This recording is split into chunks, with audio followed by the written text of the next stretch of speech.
Hello, everybody. Good to have you with us. Second race on the card. Let's talk turffontein and go racing now. We're American Biscuits top of the boards, and there's some good, solid maiden form coming into the race, and so does a horse like Free Movement. I mean, they're both fairly consistent in terms of what they've provided so far. Just from a social media perspective, you're reminded about our Weighted to Win on Twitter. If you already have an account, please follow us. We'd love to have you on there.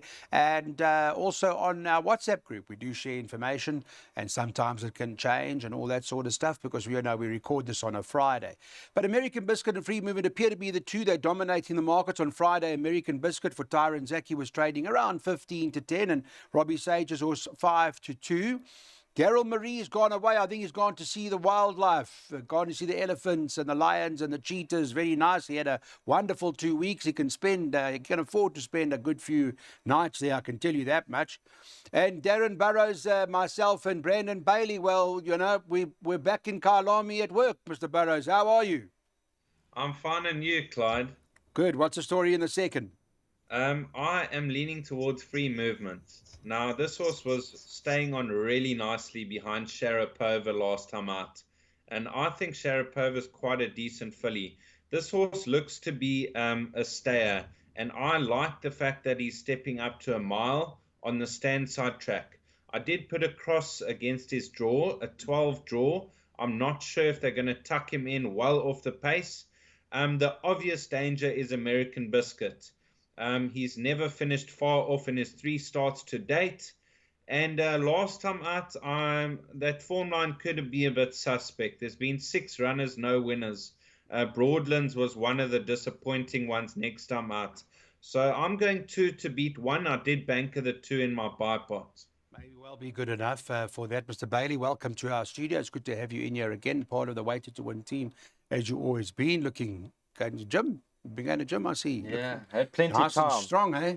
Thank you. Yes, Miss Salib. Okay, so what's the story now? What are we doing? Do we go with Free Movement, banker in the buy pots, or what's the plan? Look, I think it's a 2-horse race, Clyde. I've had a look at it. I mean, if you go and watch that replay on 4racing.tv, if you go and have a look at that replay in the archives of this was Free Movement last time out, was really hitting the line hard and moved up going through the last 200 meters. And had the race gone on a bit further, I actually think would have gone very close to winning. I think we can't discount the chances of American Biscuit. Certainly must have a big chance. Last time out, that was all the talk of the course. I was presenting that night, and yeah, look, I mean, it was a little bit one-paced up the lane. I think coming back towards the 1,600-meter trip now, I think we'll see a much better run. But straight match race, 1 and 2, Free Movement's going to need some luck. Appears to be the 2. Okay, thanks for that, Brandon. Let's get to our selections. We've got Darren Burrows as buy pot. As you know, Daryl Marie is not going to participate in this event, but Mr. Burrows is with us, and Mr. Bailey is the same, and they're bankering, well, Darren is bankering Free Movement in his buy pot. He'd like to do that, and then right at the back of his buy pot, he's bankering that horse, number 4, Kiss Me Captain. All right, now Roy Magner's having a great run, and he's got one of the favourites in here called Trident King, who must appear to be, well, does appear to be the horse to beat. They got this horse 4 to 1, Darren, at the moment, joint with that horse Sequoia. I think the market's probably got it right, 4 to 1 the pair. But, it doesn't end there, because there are a few more that can perhaps pop in. Yeah, what do you like? Yeah, I think the market's right at the moment, you know. A horse like Sequoia now ran second to Meridius, beaten a neck. He's 3.5 kilos better off with Meridius this time around. Touching on Meridius, 62 kilos to shoulder, but he is a decent sort. So you got to include 9 and 1. And then Trident King. Now, hasn't he done well on the high fault? His rating's up from a 65 to a 85, and he just keeps on winning. So 9, 1, 2, and then Global Impact, an impressive maiden winner. Brandon, this is horse Trident King. He's that big-looking, strong horse, eh? Yeah, lovely-looking horse, Clyde. I think he's still under the handicapper. It's my honest opinion. I mean, I know he's climbing, but he's been so impressive, hasn't he? I mean, Daryl's been big on him a few times, Darren as well, and I think he's still improving. Gavin Larena now gets the ride. I know he's gone up in ratings, but I do believe that he's still on the improve and going to take a bit of beating. He gets the run of the race, Clyde, and I think that's very important. So I am going to make him my top selection. And then healthy respect for Sequoia, because one of these days he's going to get it right. You got to hold him up for as long as you possibly can, and he can give that 150, 200 meter kick. And let's see what Richard Ferrie can do for Mike de Kock and Sequoia. But straight match race for me, Trident King, Sequoia, and Meridius with a blonde bomber must have some sort of a chance. It was a good run behind Laguna Verde. Okay, so we won't leave Meridius out. That was Trident King. Going over the mile has been further than that, so there may be one or two question marks about the mile, but personally I don't think it's going to be a problem. Probably be ideal for a horse like Trident King, but there are a few more in here, as you heard from the guys. So here we go. This is what the PA looks like, and this is the third race where Darren's going both 2 and 9. Brandon does obviously have respect for Meridius. Then 1, 6, 8, 9, then 1 and 4, then 1, 3, 9. Banker 4, then 3, 7, 8, and 10.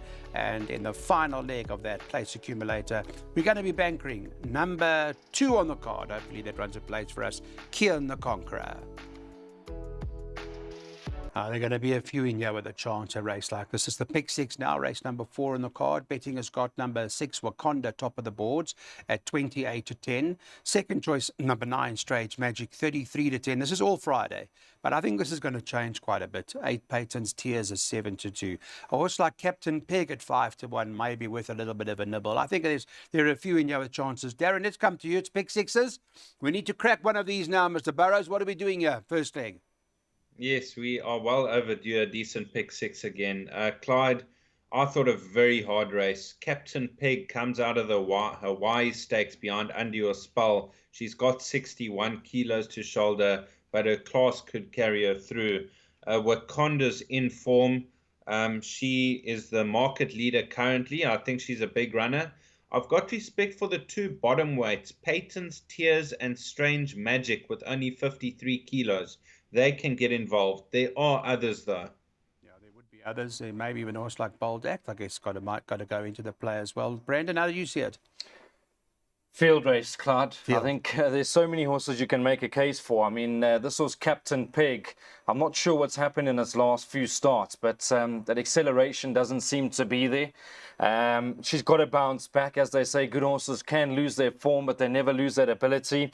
You can make a case for horses like Supreme Quest, who's also got that ability, can bounce back. Interesting that Black Silver's now on the half out, joined Mike de Kock. I know a horse that's always been held in high regard out in the Western Cape. Wakanda's done nothing wrong in Johnny Finlayson and Silks. Honest hitters, honest as the day is long. And then Peyton's Tears, as Darren says, you've always got to respect Peyton's Tears, because if the pace is good, then she'll certainly be running on strongly with that low mass on the back. So I don't like the look of the race. I'd probably go field in my exotics. And you're probably right also about this horse, Supreme Quest. You leave Pierce Stratham out at your own peril, as they say.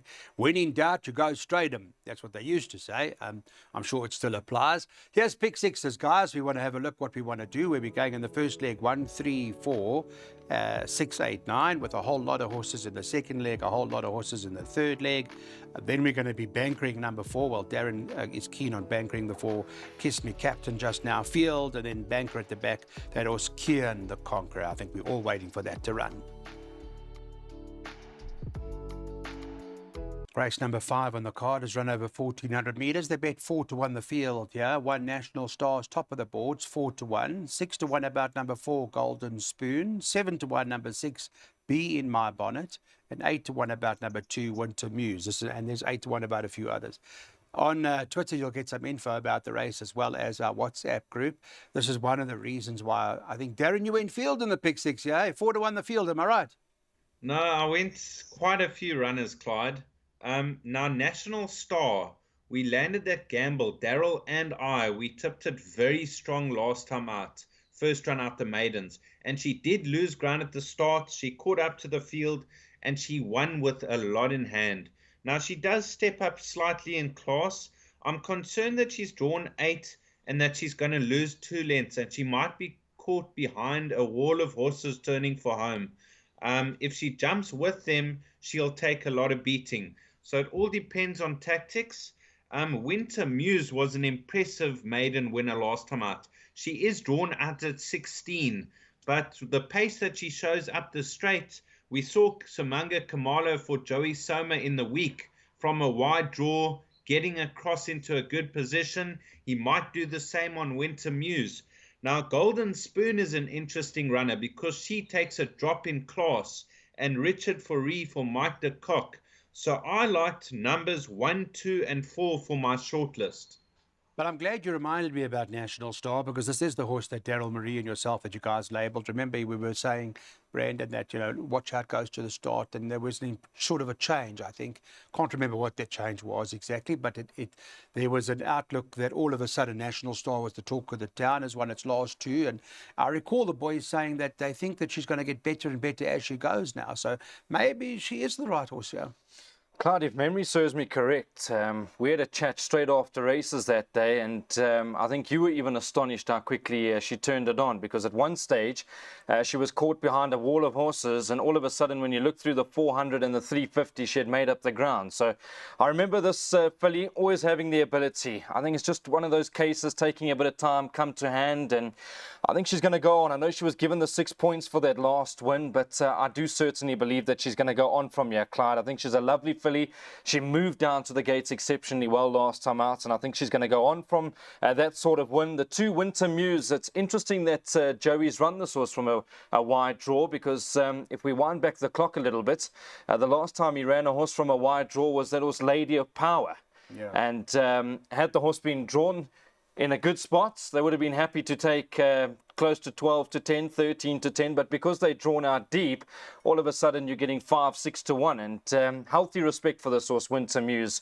I think when Joey runs in from a wide draw, he clearly does think quite a bit of them, and I'd include the two Winter Muse. I'm not too worried about those form lines, because the first and second horse drew about 7 lengths clear of the third horse. I'm not saying Pour Some Sugar on Me is a champion, but they were well clear of the third placed horse. And then Being My Bonnet, Clyde, just quickly, we spent some time at Mark Michael Racing the other day, and we bumped into Bianca and Dean DeMont, and they reminded me of two horses to follow for the week. Yeah. One of them's arrived.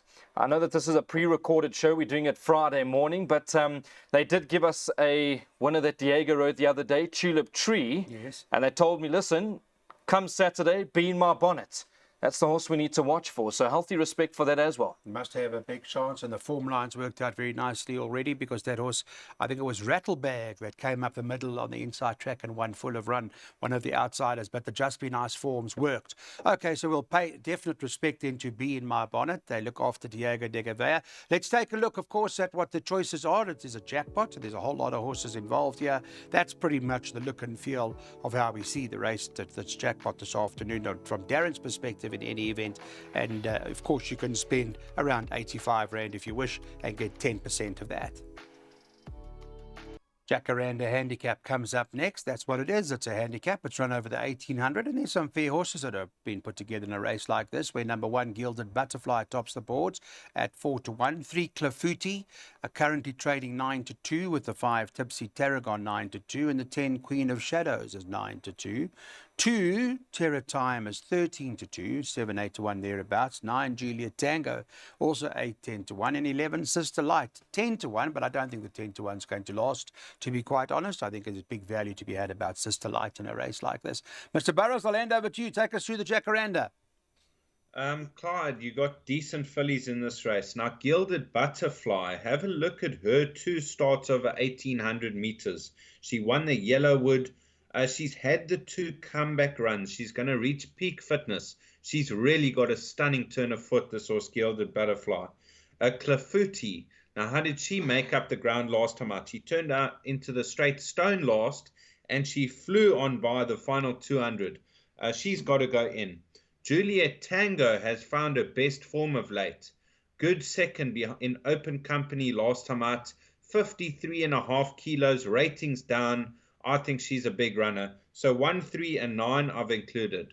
I gave her Sister Light a very big chance. I like her on the stand side track.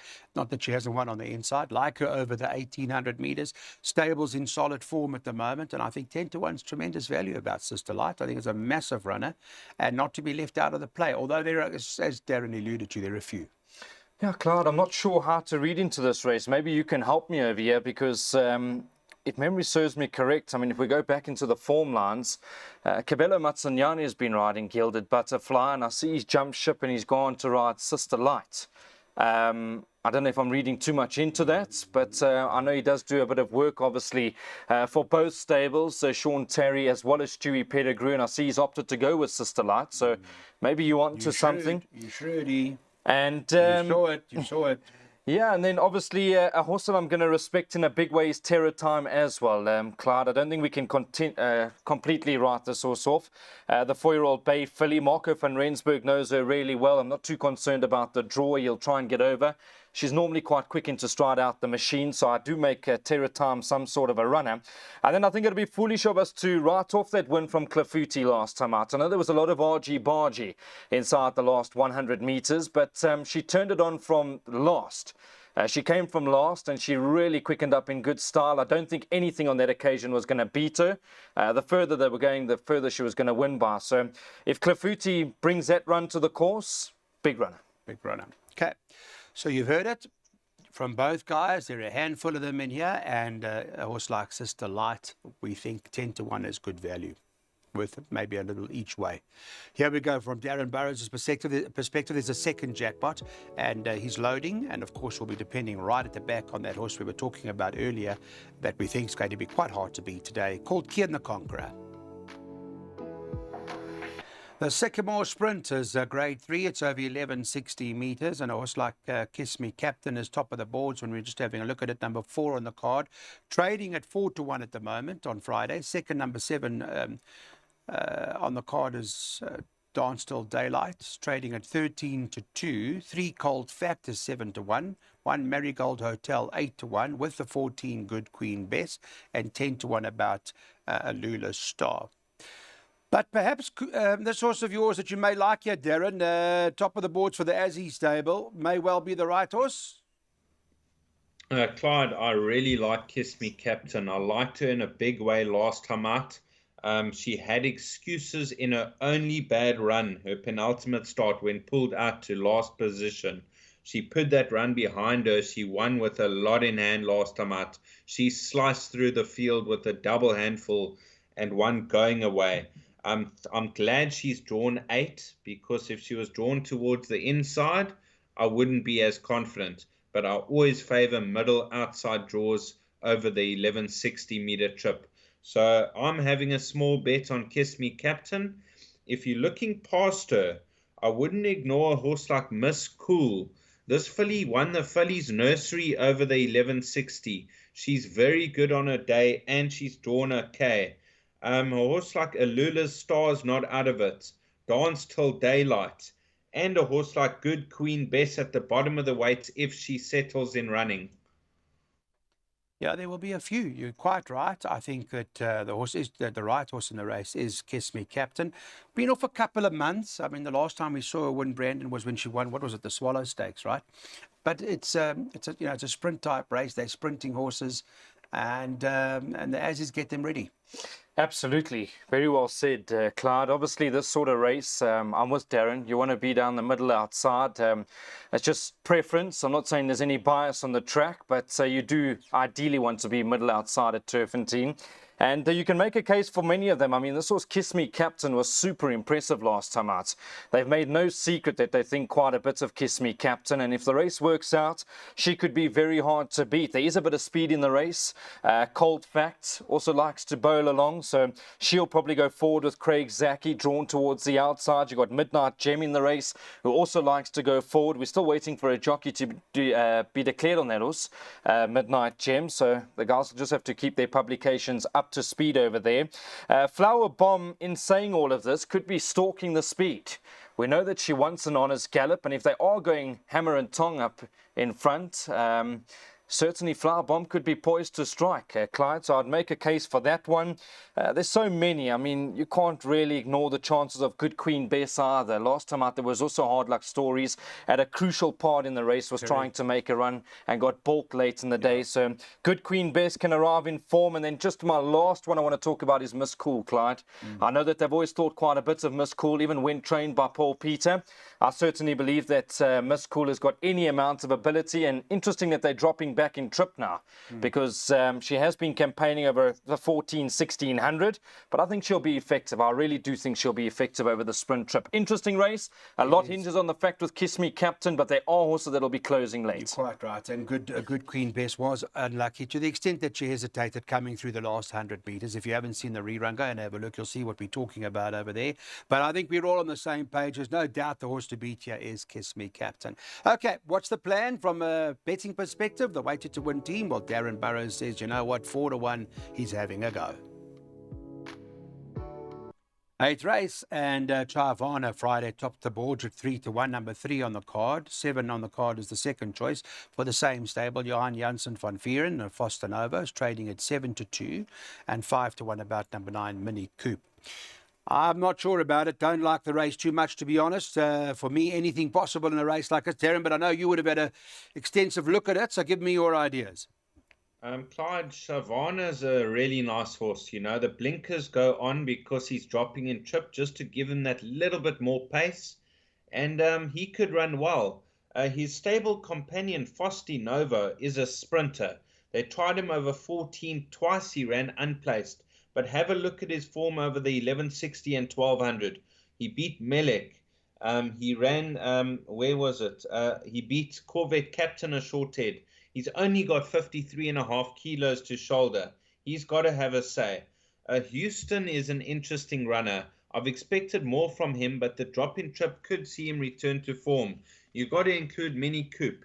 And then the bottom of the weights, Ozencare was an impressive maiden winner, first run for the Peter stable. And he's only got 52.5 kilos to shoulder. So I've included quite a few. And then don't ignore Pierce Stradum on number 1. Okay, tread swiftly. We won't leave that out of the play. Yeah, that horse, Mini Coupe, ran to Sheldon, right? And so that will give you an idea as to, well, Johan anyway, and the team around Jacaranda and Foster Nova, where they all fit in with a horse like Sheldon, if you want to compare on a like-for-like basis, so they'll have a better idea than what we will. I don't like the race, personally. I'm not sure what you think of it. Well, Clyde, I can see why Daryl chose to take this weekend away, because the big 5.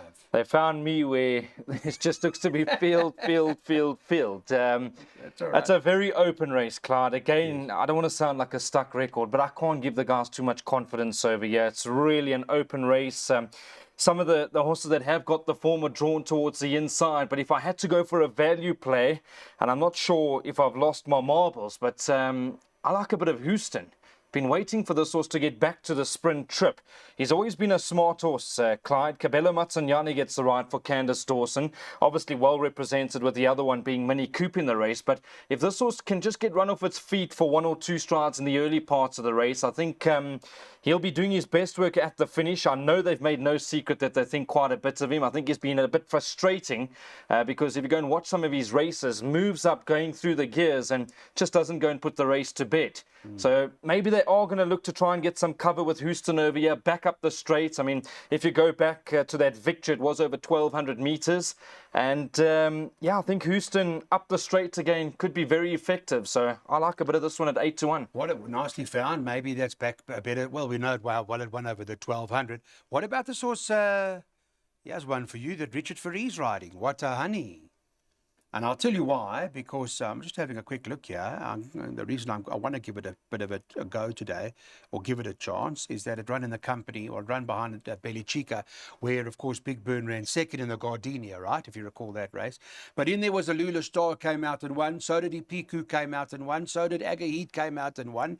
And so that form's been fairly solid. So I like a little bit of this horse. I don't know if you, maybe it's worth, look, it ran at the back of the field, so obviously put a line through the run, don't take notice of the run. But Richard's on it, and for me, I think you've got to give Richard Ferree the respect he deserves. Well, I think you're onto something, Clyde. I think you found us something over here, because if you go back to the previous starts, the run when running third behind Flower Bomb, second in that race was Kiss Me Captain. Yeah. If Kiss Me Captain was in this sort of a race, I think probably start deep in the red. So lots of respect for this horse, What a Honey. I'm not too sure. I think last time I'd maybe a little bit stronger, that company. I think there was a lot of nice horses in that particular race. But I mean, Richard Fourie being booked for Lucky Hoodalakis. And that must indicate fitness, right? Correct. I mean, you say it hasn't run for 3-4 months, but you wouldn't book Richard Fourie if it needs a run. Absolutely. I mean, you're not going to waste the guy's talent to go need a run, right? 100%. And so I see it. But what price is that, Clyde? I think any price. I think 10, 12 to 1 you can get at the moment, thereabouts. So, but listen, it's not that we're shooting in the dark, but it's something we picked up. So maybe pay attention to it. We'll have a look at what selections we've got here for our team. This is the last double of the day. Don't forget, get involved. And Darren Burrows would like to recommend that you go 1, 3, 7, 8, 9, and 10. We recommend that you add the 5 into Darren's double from our perspective. And the 2 at the back, we're all on Kian the Conqueror. Hi guys, welcome back. Good to have you with us. I just want to have a quick look at what the stories in the last race are, where we, by now you know, we all onto this horse, Kian the Conqueror. Darren, tell me why you're so keen on this horse. Well, firstly, Clyde, when he won on debut at a big price, he beat the hot favourite Munchkin that day. Now, that maiden was probably the strongest maiden on the high fault of the season. We saw multiple winners. The second place runner, Munchkin, Black Egret. We saw Brave Viking, Lover's Lane, and others. So last time out, in his second start, he jumped awkwardly and lost his position, and he was stuck behind a wall of horses going through the 400, and he finally got a gap on the outside, and he absolutely took off behind Good Queen Bess. Another 2 strides he gets up to win, and he would have remained unbeaten. I think this is the right race. The 1100, it shouldn't be a problem. I think he'll win. Yeah, okay. Based on that, you're right. I'm just having a look also. Go back and have a look at the run. Doesn't really get the run, has to come around them. I think if there was an easy opportunity, may have gone past. And then for those who watched Good Queen Bess, we're doing this on Friday, we'll have an idea as to, where you sort of stand here. Although having said that, I'm not sure you can read too much. If Good Queen Bess didn't run according to what one expected, I wouldn't write Kian the Conqueror off on that basis. And I think Darren's onto something here, Brandon. Yeah, look, Clyde, I've been waiting for this horse to step out again because, like I'm going to say, I mean, we obviously all enjoy watching replays because you learn a lot from that. But if you go and watch this replay of Kian the Conqueror last time out, I thought mighty unlucky. And in fact, at the 200, I would have been prepared to take odds on about Kian the Conqueror going through to win it because was going through the gears. By the time they'd hit the line, the race was over. So I think today they'll try and they won't change tactics with him. I mean, he's that sort of hold-up horse, but he'll be charming through them like a hot knife through butter. And I am of the opinion that this race is a little bit weaker than its last start, Clyde. So I think 28 to 10 has got to be good value, and I think race time that might just shorten up depending on what sort of a day we've had.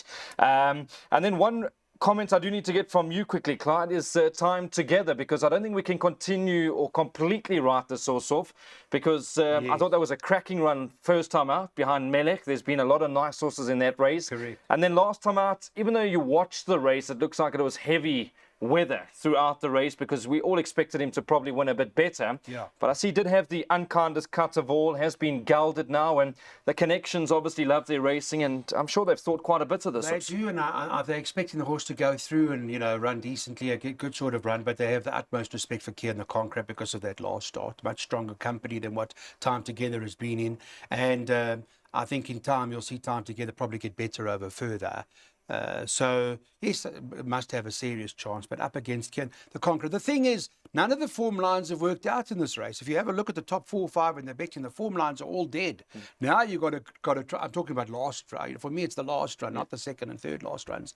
And now you've got to figure out now, okay, so which was the stronger in terms of company and what we saw with Kian the Conqueror, it's going to be a hard horse to beat. So I think that's the way to play it. And Darren Burrows agrees, Brandon agrees, Daryl Marie also agrees. They're all into this horse. So here it is, the last race on the card, guys. What we want to do, the 9th and final, we're going with Kian the Conqueror, who on Friday, they priced up at 28 to 10.